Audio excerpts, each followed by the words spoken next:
Jackson gefragt, ob schuldig ist. Because we got the arrival. The biggest celebrity on the planet is accused of sexually abusing an underage boy. It should be a shock.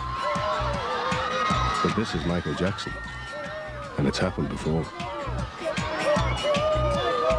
10 years ago, the same superstar was accused of exactly the same crime. In 1993, the boy was Jordan Chandler. His father had one question. Did Michael Jackson ever touch your penis? Jordy said yes.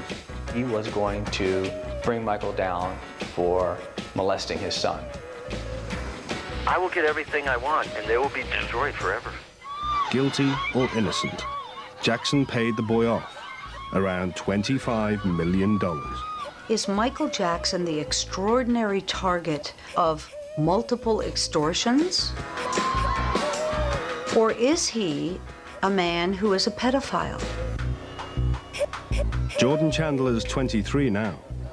This is the story of what happened to the boy who knows, but never told. Is he just a man in search of playmates?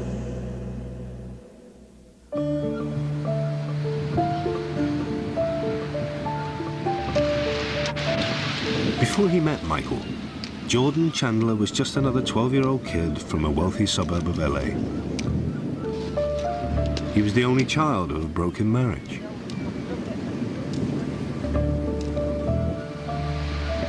His father, Evan, was a Hollywood dentist. He called himself the dentist to the stars. Evan wanted to make movies, but never quite made it. Jordan lived with his mother, June. She also dreamed of fame. This was Hollywood after all. She'd been a model. She's really tall, pretty, model, and she was really nice. I just remember him rollerblading a lot out on the street. He was a beautiful boy with dark olive skin, dark hair, big eyes. He was not streetwise. He was rather sheltered or fairly naive boy. He's just quiet and kept to himself a lot. I think he had a softness about him that may have attracted Michael. Jordan was also a huge fan of Michael Jackson. In 1992, Jackson wasn't a plastic surgery freak show. He was the king of pop. He was a megastar. Forget A-list, he was beyond A-list. He still was riding high on the success of Thriller, which at that point was the largest selling album of all time.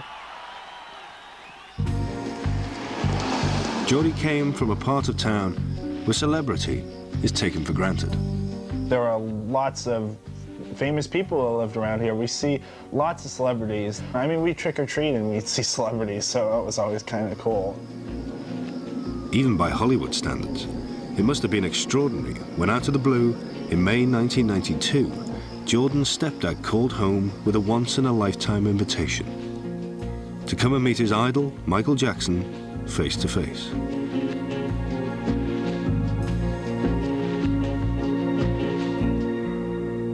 This one encounter would shape Jordan Chandler's life. It was a chance-in-a-million meeting. The story started when Michael Jackson was driving his van. Michael's car broke down. He went to an office building and he asked somebody for some help. He had on a veil, he had on sunglasses.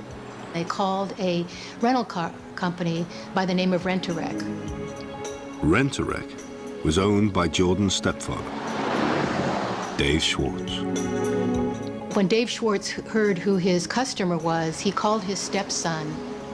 You'll never guess who's coming down here, Michael Jackson. Jordan rushed across town to meet the superstar. Not quite boy meets girl, but still the stuff of Hollywood dreams.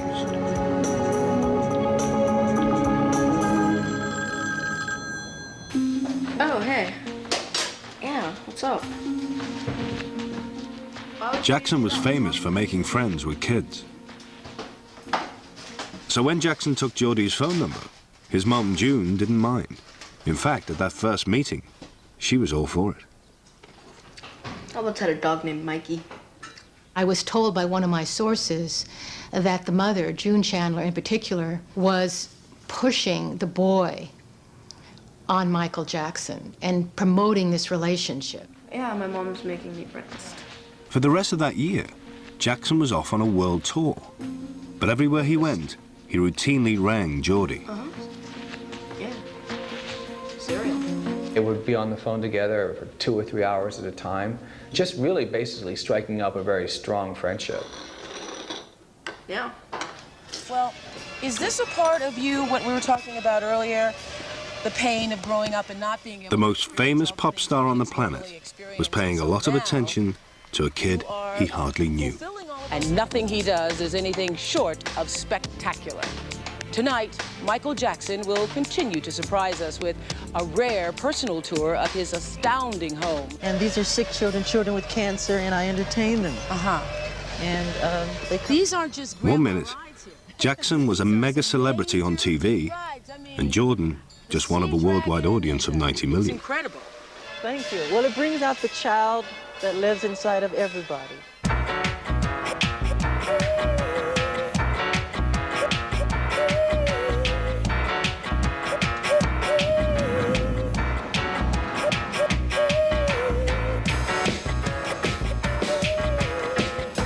2 days later, Michael was on the phone to Geordie with the invitation of a lifetime. Who would ever think that some kid in your family would have the opportunity to go up to Neverland and, visit with Michael Jackson? Geordie's uncle, Ray Chandler, is the one family member who was around at the time who hasn't agreed to be gagged by Jackson. Wasn't just any ordinary celebrity, he was the celebrity, so that was a big deal. If you're a little kid walking into Neverland for the first time, it will be very exciting. Kids get to do anything they want to do, and they get to stay up late and be on rides, and everybody's just having fun.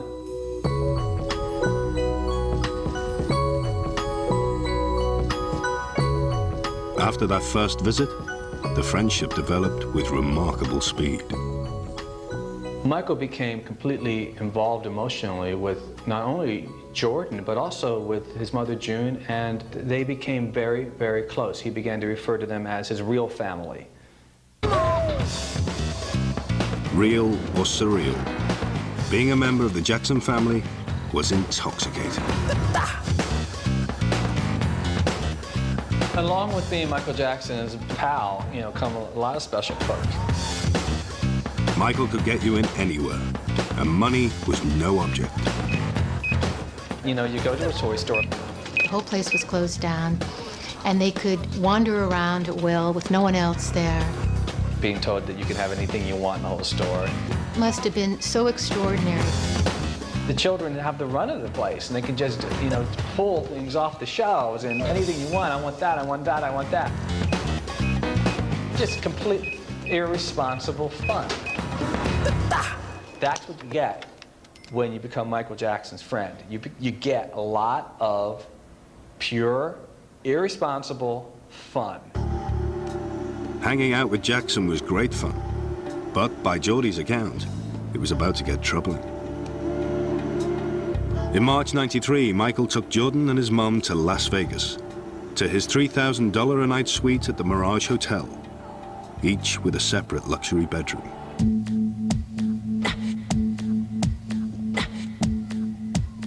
According to what Jordan remembered, it was in Las Vegas that his relationship with Michael, sort of intensified. Jordan said that the two of them watched this very spooky movie, The Exorcist, together, in which a girl is possessed by the devil. And that Jordan was really spooked out by it, and that the two of them then spent the night together.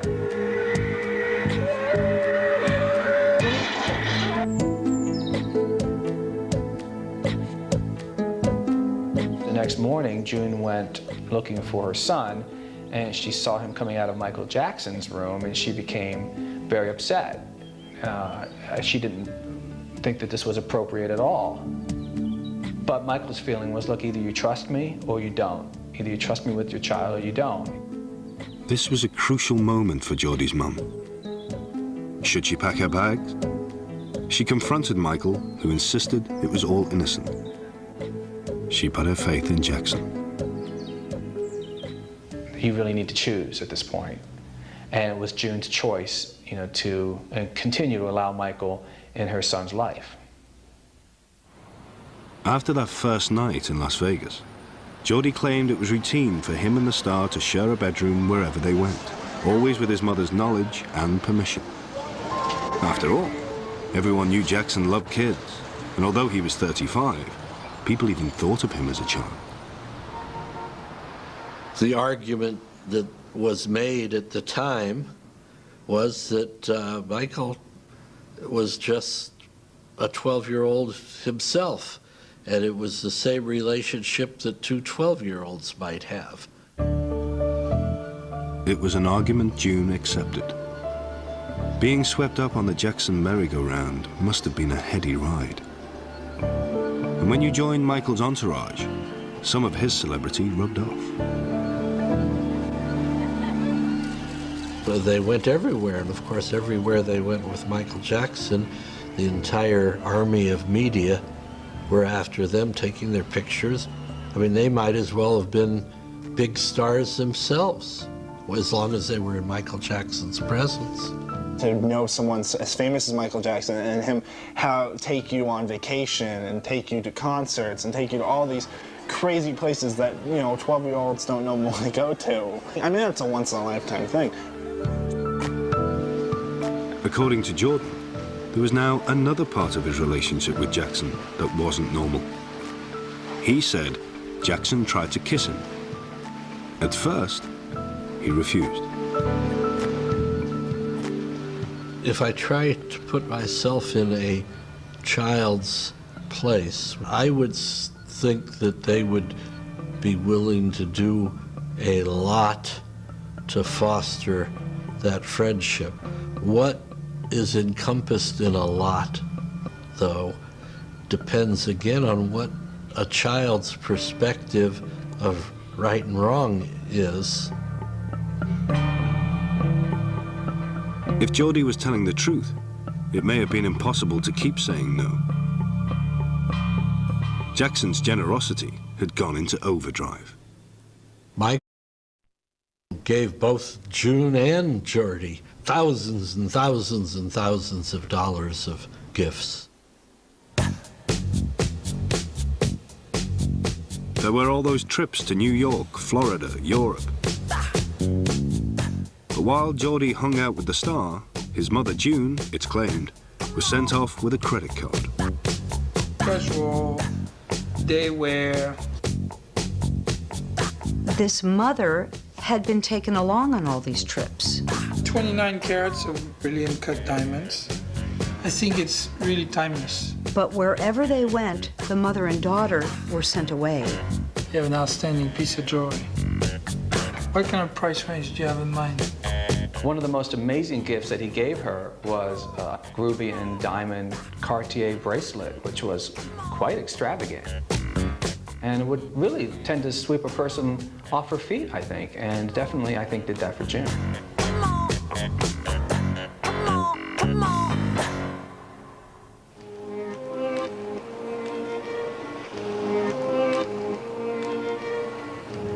Did all these goodies make June turn a blind eye to Jackson and his son? I don't think that the mother believed there was nothing going on. I think that she rationalized it. I think she was able to convince herself that it was okay because other than that, it was wonderful for her. I mean, it was a wonderful, wonderful life. She never thought Michael was molesting her child at that point, or else I just don't believe she would have allowed it to continue for another second. It would be great to ask her ourselves, but she can't speak for herself since cutting a deal with the superstar.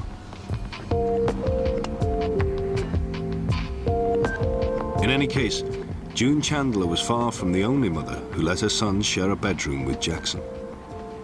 I think it's pretty safe to say that Jordan Chandler wasn't the first youngster that Michael took a liking to, that had a friendship with, who had, you know, I mean, Michael Jackson was 35 years old by that time, and he had been surrounded by children for, you know, at least 15 years. Ex-cop Robert Wagner was Jackson's head of security. When I first started working at Neverland, I thought it was a paradise, really a beautiful place to work. One of Wagner's duties was keeping a record of who slept where. During my tenure at the ranch, which was 3 years, December to December, 1990 to 93, there was in excess of 100 children that were listed in Michael's bedroom. He always had a personal space with adults, but with children, right up to him, touching, trying to be around him all the time, trying to always be with him, and sometimes they got tired of that. I think it got too close.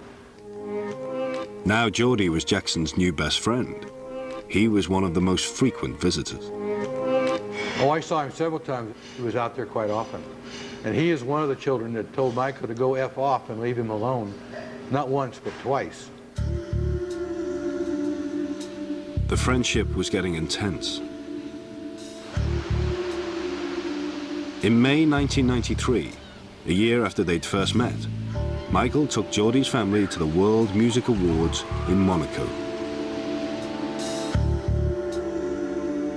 It was here, the boy would claim later, that Jackson dramatically raised the stakes in their relationship. Michael and I were both sick, so Lily and Mom went to go shopping. We just stayed in our room the whole day. We took a bath together. And that's the first time we saw each other naked.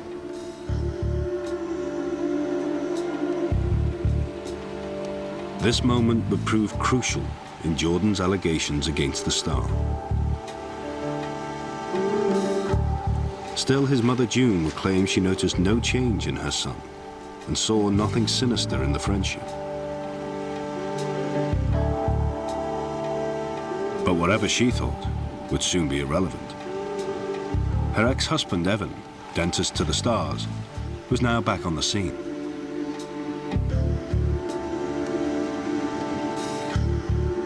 June accused him of neglecting their son, Geordie, but Evan was about to make up for lost time. My recollection was that he was not very interested in Geordie prior to the time that Geordie took up with Michael.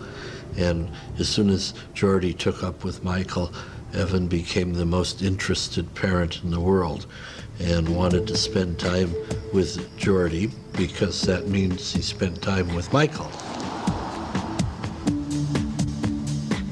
Now, whenever Jordan visited his father's house, Jackson came too and slept in the same room, along with Geordie's 6-year-old half-brother. In fact, Evan Chandler was so keen to accommodate his son's famous friend, he tried to build on a guest wing. To give you an idea of how interested Evan Chandler was in promoting this relationship with Michael Jackson, to make Jackson more comfortable, he decided to build on an addition. Planning permission on Evan's place was refused. So Michael began more or less living at Geordie's mother's house. His chauffeur confirmed he spent 30 nights on the trot there that summer.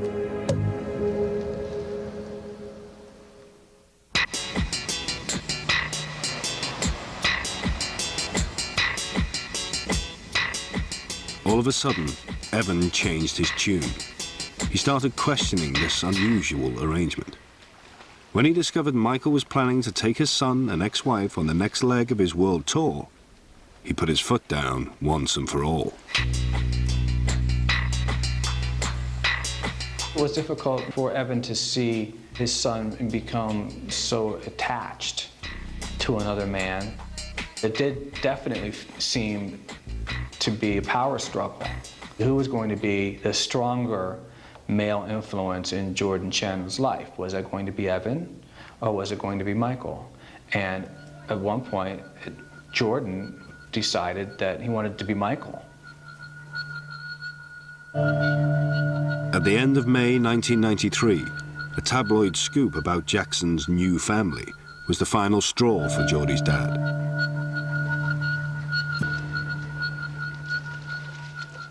He didn't want Michael Jackson adopting his boy. His personality was changing. He was sort of becoming a little clone of Michael. He was wearing all the same little military garb, and they had this own little private language between the two of them. No one said it out loud, but Evan's concern was clear. Was this an innocent friendship? Or was it sexual exploitation under the nose of the family? Either way, it was time to put the brakes on. But how?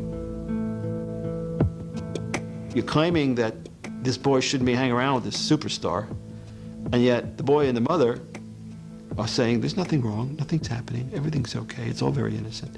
I mean, you're not going to get anywhere with it. Evan Chandler had his suspicions, but he set about tackling them in the most unconventional way. He didn't call the police. He didn't report it to a social worker. Instead, he hired himself a Hollywood entertainment lawyer. He was just probably the worst character lawyer that I've ever met. He just had one of those characters that he was capable of just about doing anything. Why did Evan Chandler call up Barry Rothman, one of the most notorious showbiz attorneys in town? We can't ask Evan because of the gagging order.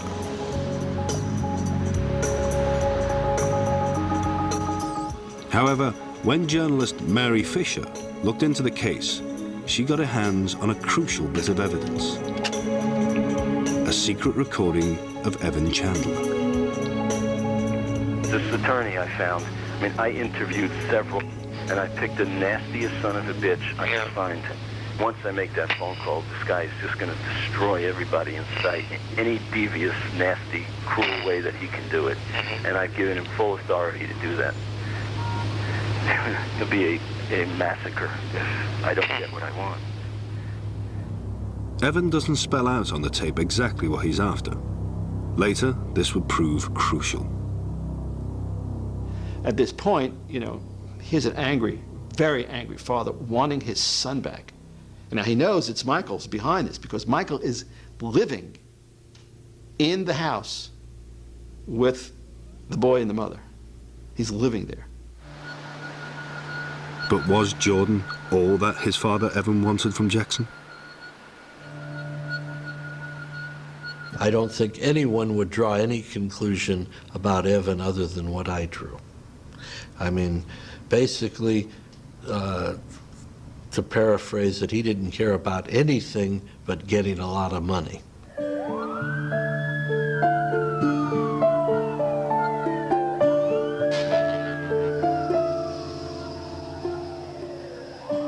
Whatever his goal, Geordie's father needed more to go on. There was only one way to make progress. He needed some kind of confession. Yet again, the way he went about it was strange. First, Evan got custody of his son for a week. Then he took Jordan to his dentist's surgery, and after treatment began questioning him. My brother was determined to find out, one way or the other, whether there was anything sexual going on. And so he took him in the office, and he pulled a baby tooth. So when that was done, he sat him down and said, look, I want to ask you a question. You know, I want you to tell me the truth. And basically the boy was silent. And you know, did Michael Jackson ever touch your penis? And the boy was silent. And, you know, his father went through a whole bunch of ways of trying to convince this boy that if it was true, that it was okay to say it. And eventually, the kid said to him, You promise you won't tell anybody. You promise you won't hurt Michael. And so he made that promise, and the boy said yes.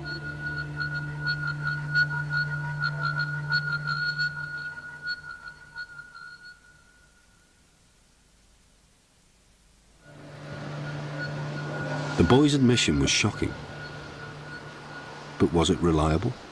Jordy had always said that nothing had ever happened inappropriate between he and Jackson until after Evan Chandler and Evan's friend, who was a dental anesthesiologist, gave him this drug, sodium amytal, which is a powerful psychiatric drug, which makes you highly suggestible under it.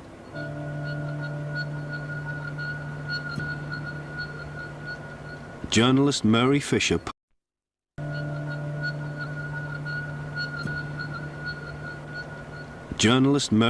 published the story, hotly disputed by the Chandlers, that Evan had given his son sodium amytal, a psychiatric drug used to elicit memories. The effects are not reliable in terms of testimony from a person. The brainwashing theory with the drugs, yeah, that was a good one. Where would he get access to a drug like that? But even if he did, in less than an hour, he plants a story in the boy's head. It's a story that goes on for months and months and months in detail about every place they traveled, every room they were in, every sexual act they did, where it was, how it happened. I mean, you know, how's a boy supposed to remember this? It's absurd.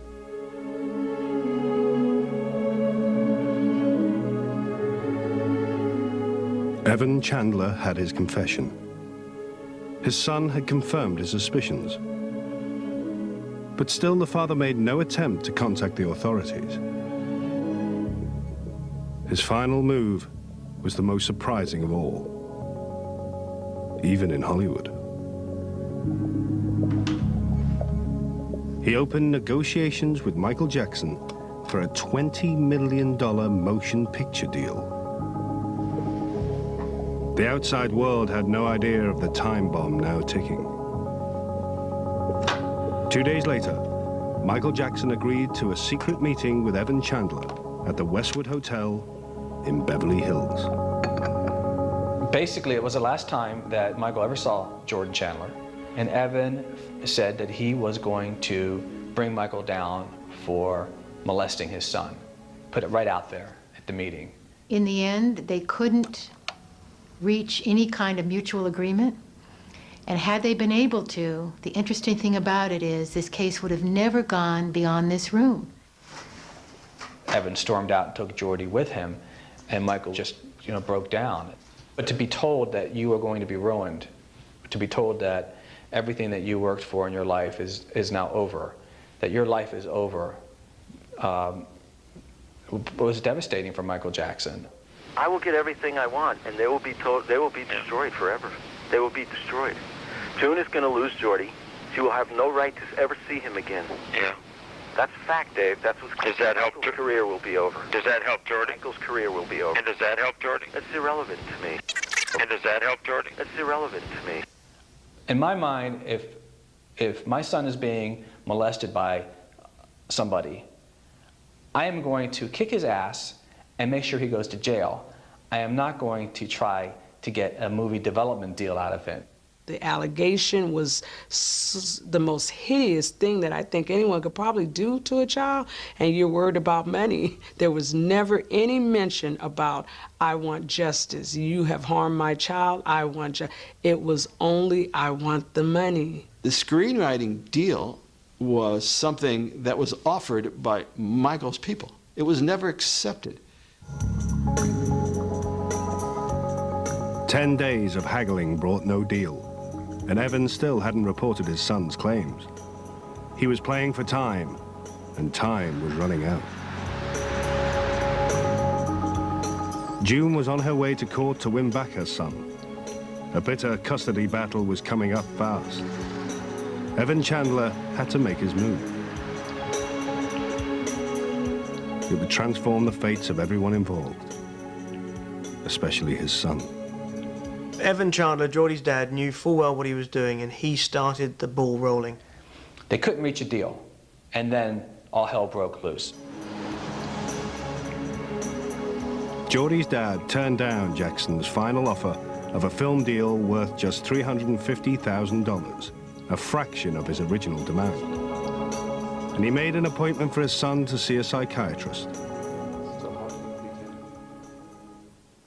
Now, for the first time, Jordan made detailed and damning allegations about how the relationship with Jackson had developed. We just stayed in our room the whole day. Yeah, he took me. There were very graphic details about the seduction this boy said he had been subjected to. It got really bad after that. The first kiss, and then the first kiss with the tongue in his mouth. And he pulled back and said, "I don't like this." And Michael Jackson, according to the boy, began to cry. He said that Jackson told him, "All my special friends do this. What's the matter with you?" There was never any suggestion of anal sex, but the Geordie did claim that there was mutual masturbation and oral sex performed on him by Jackson. He took us to Monaco. Jordan was asked to repeat his claims again and again. First to the psychiatrist, then social workers, then police. We believed the boy. The boy was credible. And not only did my officers believe them, but every time he was interviewed, he was consistent in his statements. It was the word of one boy against the world's favorite Peter Pan. Within 72 hours, everyone would know the star famous for loving kids was accused of child sex abuse. All it took was a phone call.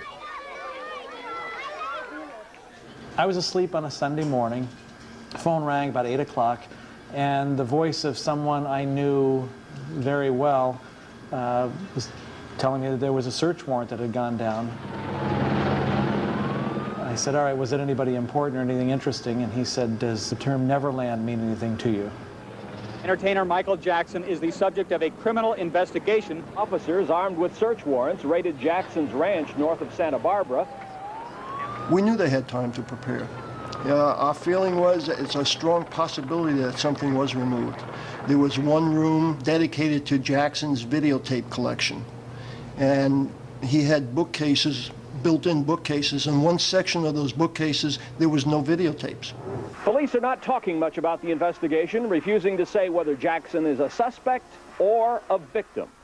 The information that came out at first was so vague that it raised more questions than it answered. So the phones just started ringing with everyone saying, "What is going on?" And it was absolutely huge, because at that point all we knew was police had raided his house, but we didn't know why. Within 24 hours, news was out. Good evening. Michael Jackson is in Bangkok, Thailand tonight.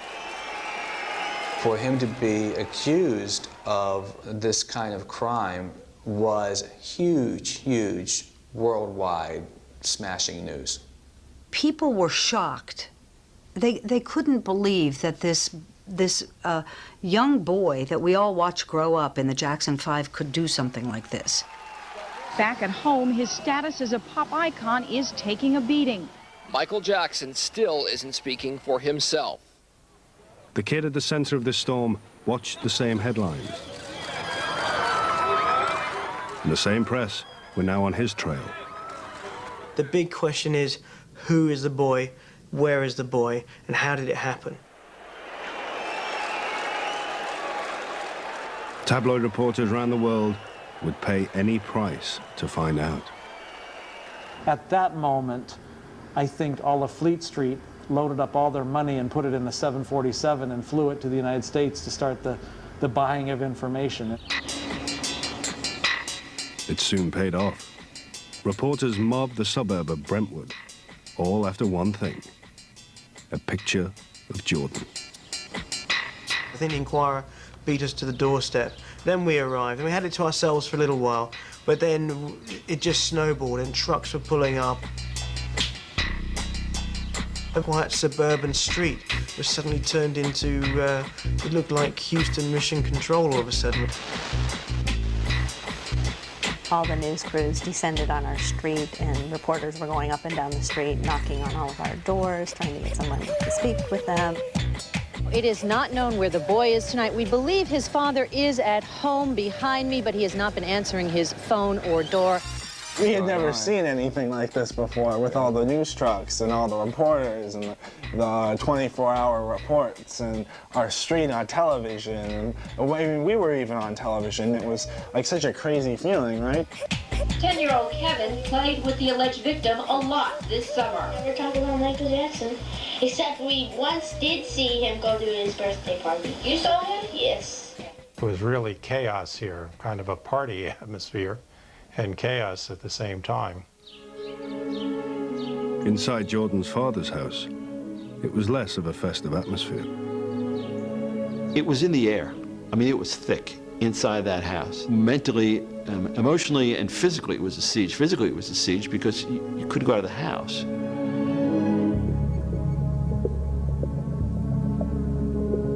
It was mostly the British tabloids who would invade your pride. Most of the press was pretty good. They stayed on the public street, but the Brits don't seem to have much concern for that. So they're definitely the most aggressive.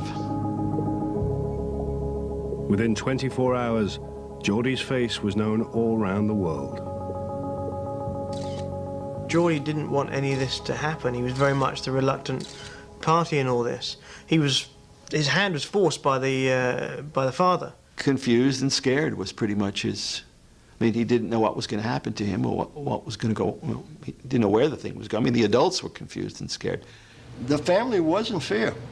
They had a concern, and in my opinion, a right concern, a true concern of their safety. People didn't like the fact that Michael Jackson may go to jail because of the allegations made against him. People didn't like the fact that Michael Jackson may go to jail because of the allegations made against him. Fans worldwide were angry and traumatized. They wanted to defend their idol. Some went to extremes. There were death threats, lots of them. I mean, they started coming in by the dozens a day. There was that time when someone left a rat with its head cut off in a shoebox at the front door. Someone took a couple of shots at the house. A gun went off twice. My nephew went to rollerblade in the public parking lot that was behind the house, and someone in a van just came right at him. It seemed pretty clear that someone was trying to run him down. The fans were angry. You just never know when one's going to be crazy enough to do something to hurt you, and it just takes one. It just takes one. What used to be a nice lawn leading from the road all of a sudden had iron gates around it. Evan became very paranoid. They had a sawn-off shotgun in his room to protect him from the Jacksons' wild and crazy fans. Everybody was armed. Not that we walk around with guns in our belts inside the house, but my brother and I never left the house without them. At first, the press at least were on the side of Jordan and his father. Now Jackson's camp retaliated with the secret recording of Geordie's dad. I will get everything I want, and they will be destroyed forever. They have to fire back. They have to come back with something, because in the PR battle, they're losing badly. Attorneys for Jackson say the 13-year-old's father is now the subject of an extortion probe. Jackson's private investigator has said all along the accusers were motivated by a failed extortion attempt. If Geordie's dad was hoping to cash in, he wasn't the only one. I love you all very much. Everyone and anyone near Jackson and Jordan suddenly had a story to tell. Very quickly, anyone involved with the Michael Jackson case knew this could mean money for them. Keep wondering, is Michael keep wondering, is Michael keep wondering, is Michael Jackson... What we needed next was to get inside Neverland. What is going on behind those big oak doors? Maids, security guards, housekeepers, cooks. Keep wondering, is Michael keep wondering. Everybody wanted to talk. They wanted to get it off their chest. And somehow they came to me. Now, the most shocking revelation yet from Michael Jackson's maid. I saw these mothers taking these boys to the house Someone just has to have a story, a half-truth. Then you mix it with a little venom and you have a tabloid story. Tonight on Hard Copy, Michael Jackson's bodyguards. They saw it all, they heard it all, they know it all. I had never seen so much money changing hands, people buying information. And it says that Hard Copy agrees to pay the security guards $100,000. Paul Baresi helped some ex-employees sell their story. Plenty crawled out of the woodwork. The Lamarcks were Jackson's cooks. And their story was that they saw Michael Jackson's hand over the crotch of Macaulay Culkin in the arcade. Macaulay Culkin said nothing went on. They stood to make $150,000 off that story. But everyone learned a better story could get a better price. They tell the story again, and then the hand goes inside the pants. What it does is create an issue of, are they telling the truth or are they just doing this for the money? But everything's here in this diary. I swear I saw MJ fondling the little kid like his hands. None of this did anything to help the police investigation of Jackson. They sang like a canary to the tabloids. I saw the hand here, I saw the hand there. I mean, I saw something going on with Bubbles the monkey. I mean, you wouldn't believe some of the stories that came out. But when it came time to speak to the grand jury, everyone was tight-lipped.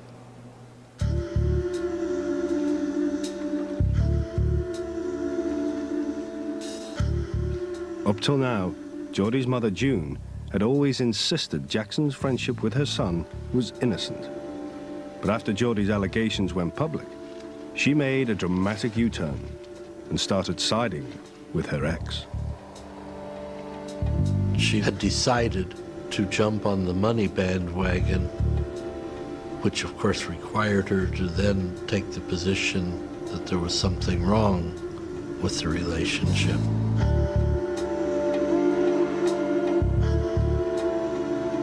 Here was a woman who enjoyed the good life. She told the investigators, I guess I got caught up in the glitz. Or it was a genuine conversion. June believed her son's claims. It cost her her lawyer. He didn't believe Jackson was guilty.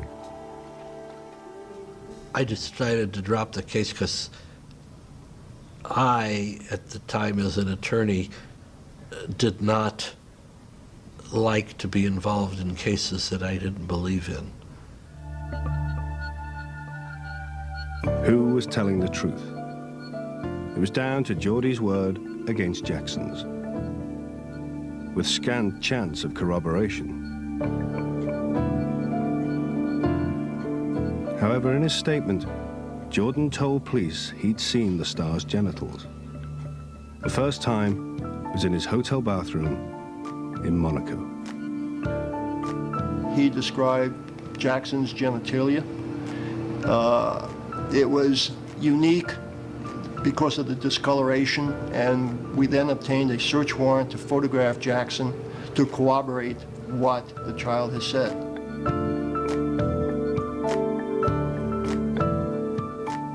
Michael was forced to disrobe and have photographs taken of his private parts in a very humiliating episode. And it was also, I think, something that triggered in his mind and in the minds of many people around him the fact that this needs to be settled, because if this can occur, then what else is possible down the road?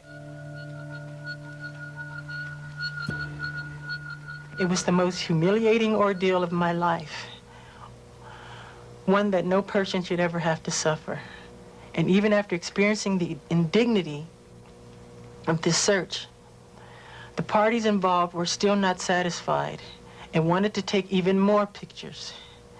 It was a nightmare, a horrifying nightmare. But if this is what I have to endure to prove my innocence, my complete innocence, so be it.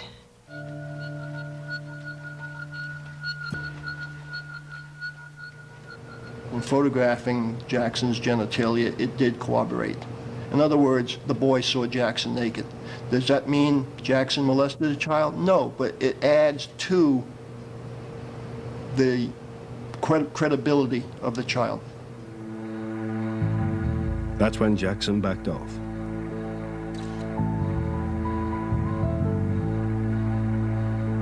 He'd had enough. Suddenly, both sides were eager to cut a deal. In January 1994, 2 weeks after Jordan's 14th birthday, Jackson agreed to a huge out-of-court settlement. The terms of the deal were a sworn secret. Both sides wanted the case behind them. This boy wanted to get on with his life. Jackson paid the money to the boy in order to keep him quiet, to silence him. Whether what the boy had to say were true or not, he just needed to shut him up. The resolution of this case is in no way an admission of guilt by Michael Jackson. Now the police had lost their only witness. Jordan wasn't going to take the stand. Once that civil case was completed and there was a settlement, then we had a strong suspicion that we no longer had a criminal investigation, that the boy would no longer testify. Are we disappointed? Of course we're disappointed. The case against Jackson was dead and buried. It had cost him millions in yearly payments. There was a check which we've seen for $7 million. That wasn't by any means the last check. The payment was made in stages. We believe the total amount was going to be $27 million. With the we believe the total amount was going to be $27 million. With the prospect of a long and sensational child abuse trial, that may have seemed like a fair price to a star with Jackson's money. But by buying his way out of justice, guilty or innocent, his reputation would be tainted forever. In spite of everything, Jackson set about proving his life was returning to normal.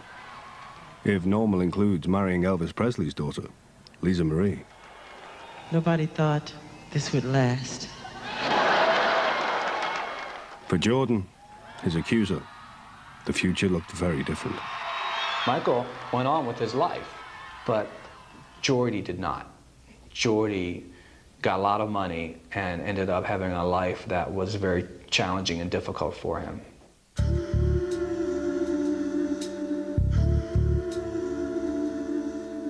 Life could never go back to being ordinary.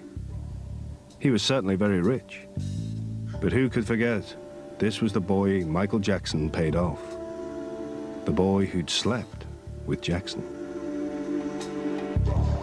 He wasn't coming out of the house anymore. He wasn't playing with us. No one saw him. No one ever heard from him. It was just really weird. Some things he had to face. He was bullied at school. He was being accused of being gay and teased and ridiculed. Kids are definitely whispering in the hallways and, you know, like, oh my God, he's gonna be a millionaire. Just stop coming to school. And that was it. And he never showed up at graduation. He moved like quickly after that just so he could find a new place where maybe everyone wouldn't know about what had happened and who he was.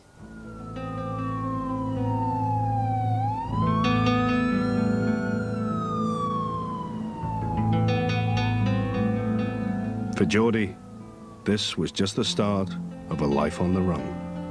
His whole life has been changed because of this settlement that he made, and he's had to live like Howard Hughes. And Jordy has vanished to all intents and purposes. That kind of money can buy you a lot of privacy. I think, in fact, he's educated himself to know what do I need to do to stay out of their radar. Jordy's 23 now. He spent the last 10 years outsmarting the press and angry fans. The paparazzi have camped outside his place on Manhattan's Upper West Side for weeks without getting a glimpse. The last time he was caught on camera was his 18th birthday. I think looking back on it, I would I'd say it was probably the public side of it, the media frenzy, the hype, and all that had the most long-term effects. I think in the end, you know, being part of the media hype was probably worse. He's very close with his father. There is no relationship with his mother, and there hasn't been for about 10 years. If that's right, Geordie hasn't spoken to his mother since the case blew up. We don't know much more. Yet every journalist has a theory on how he's coping with a trust fund worth millions. There's Geordie the Dabbler. He tried film school, and that didn't really work out. He tried learning to be a pilot. He took a private pilot's license. He didn't even finish the training on that. Didn't like that at all. So he's almost like a playboy, dabbling at this and that, but never really settling down. And then there's Geordie, model citizen. He goes to college. He's getting a business degree. He has an internship now with a firm. I wonder if the other interns working with him realize who he is and how much money he really has.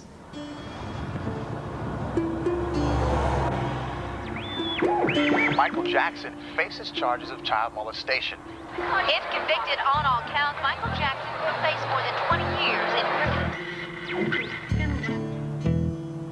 Now the new allegations by another teenage boy have turned the spotlight back on Jackson's first accuser. Well, right now, just about every paparazzi in the world is looking for him. I've been told that there's a bounty on him, that if I could get a photograph of Jordan Chandler right now, it would probably bring a total of about $250,000. A picture of Geordie would be worth an absolute fortune. People want to see what Geordie, not the boy is, but Geordie the man. What does he look like now? This is Jordan Chandler's last known West Coast address. But he's been coming back. The boy who Jackson paid off will always have a price on his head. And it's right over here. We have found him in the past. So we're on his trail.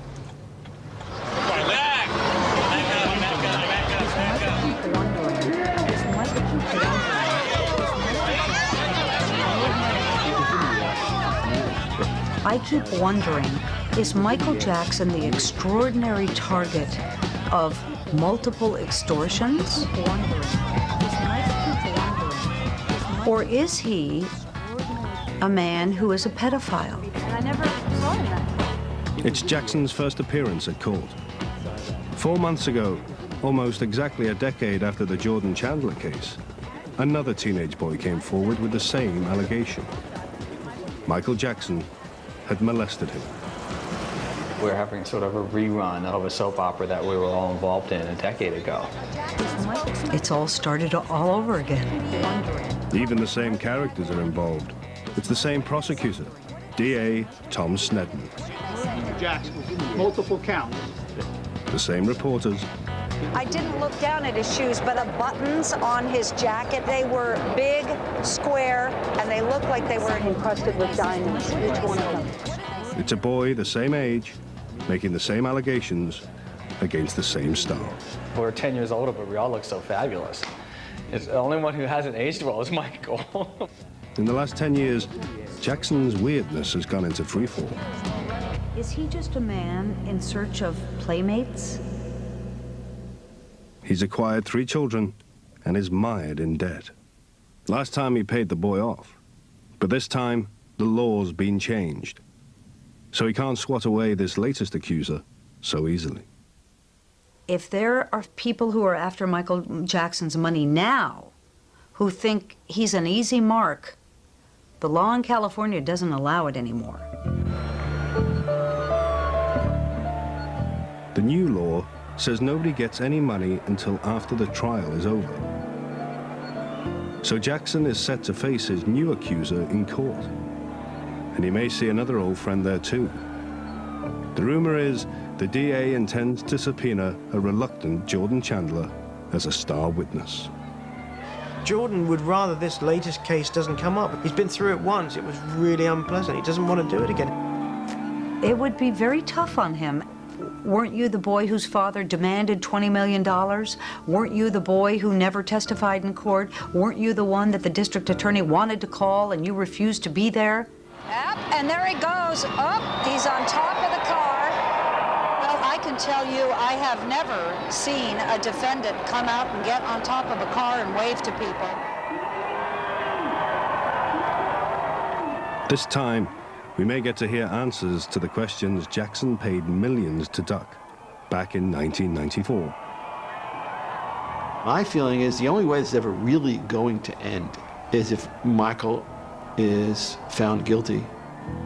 If he's acquitted in this case, he's going to go out there and he's going to claim that the first one was a lie too, that the extortion happened, and the whole thing is going to just be huge again because Michael's going to need to do that.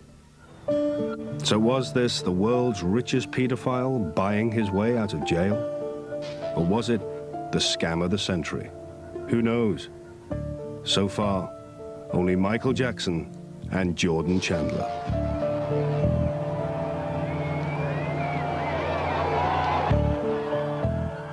BBC Three Comedy next tonight on BBC One with the Three Non-Blondes.